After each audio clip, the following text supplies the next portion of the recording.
Hey, welcome back to Prison Professors. We really want everybody who's going into the criminal justice system to have a good understanding of the First Step Act. Now, the First Step Act is the most significant prison reform legislation that has come down since 1987. 1987 is when it took effect. That's the 1984 Comprehensive Crime Control Bill. It came into effect on November the 1st, 1987. And for roughly 30 plus years, there were very few mechanisms that would allow a person in prison to work toward getting a better outcome. But the First Step Act changed all of that. And if you want to learn more, I really want to encourage you, and I'm going to look down at my screen right now, to go to our website at prisonprofessors.com. I want you to go to the menu section on the top of the page. You'll see services, and just click on the section there that says consulting, because it's free, right? We give all of this information away for anybody that really wants to work towards the best possible outcome. And if you scroll down that level a little bit, on number 68, I just published this today, and soon this video will populate this page as well. But you can go to 68 and you can click Learn About Publishing in Prison. So publishing in prison is so important because this is the way that you can document your story.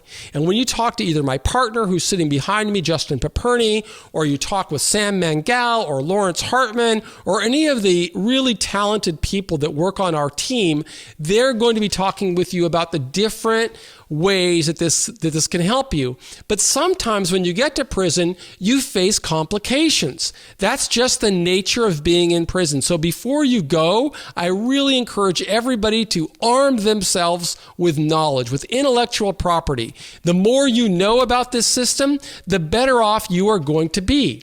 Now, this is a program statement that had real input in my life while I was going through 26 years in prison, because I published extensively in prison.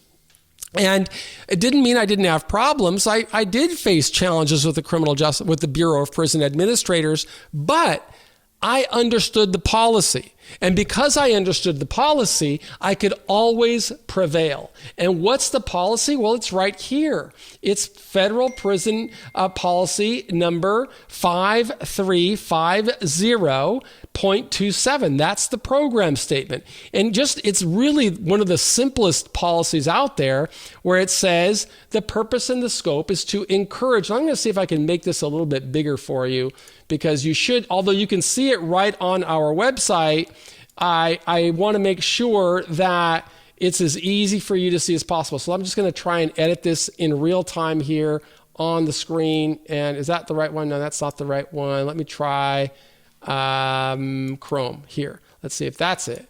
And if I can grab that, will that make that bigger? No, it's not making it bigger. Well, okay, you're going to have to just look it on my website, because I don't want to waste too much time on that. But what's the purpose and the scope? I'm going to read it for you so we can understand together. To encourage inmates, and I hate that term. I know you're not an inmate. I know you're a human being. You're a grown man or a grown woman. And to me, it's very patronizing to call somebody an inmate, but I've got to say what they say. So to encourage inmates to use their leisure time for creative writing, and to permit the direct mailing of all manuscripts as ordinary correspondence. Summary of changes. This revision updates the directives referenced, adds a program objective and a standards reference section, and it makes other editorial and format changes consistent with current Bureau policy. The requirement for an institution supplement has been eliminated. So this is effectively the law in the Bureau of Prisons. And what we see if we scroll down, besides standard reference and all that nonsense, as used in this rule, we see what a definition is. And that section 551.8, that relates to the Code of Federal Regulations. There's a lot to learn, and I know I'm throwing a lot at you because there's just so much to learn about the prison system. And the only reason I'm so fluent with it is I was in there for 9,500 days. So, definition. Section 551.8, that relates to the Code of Federal Regulations. As used in this rule, manuscript means fiction, nonfiction, poetry, music, and lyrics, drawings and cartoons, and other writings of a similar nature. Manuscript preparation. An inmate may prepare a manuscript for private use or for publication while in custody, here's the key word, without staff approval. The inmate may use only non-work time to prepare a manuscript. Mailing inmate manuscripts. Again, consistent with the Code of Federal Regulations, Section 551.82. An inmate may mail manuscripts as general correspondence in accordance with Part 540, Subpart B of this chapter. An inmate may not circulate his manuscript within the institution. Okay, so those are the key policy statements that you need to know about in the event that you come across some hypervigilant prison staff member who wants to tell you that you can't publish. Well, I would also encourage you to go up here to the services and look at reputation. Okay? Click on that link and you are going to see a massive amount of publishing that with links that take you back to the original publications showing the publishing history from this book back in 1990 when I was in my third year of imprisonment. This book, Inside Life Behind Bars in America. You're going to see the advertisement on the St. Martin's Press website from back in 2006.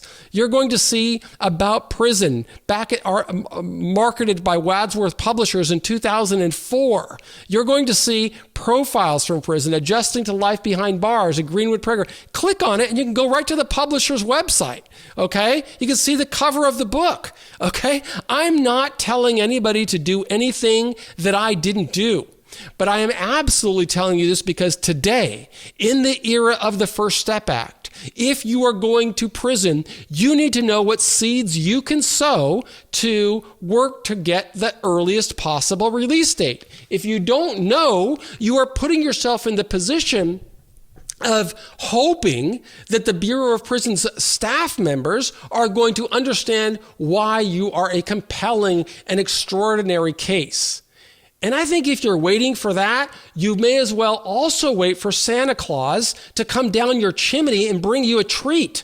Because that's not going to happen. That's not how the Bureau of Prisons is designed. The Bureau of Prisons is designed to hold people, to confine people.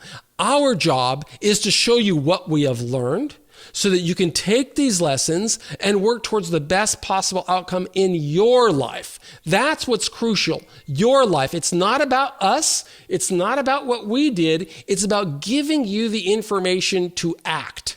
But if you don't act, then you have to own the consequences. You can listen to all the charlatans you want who've never been in there, who've never done this.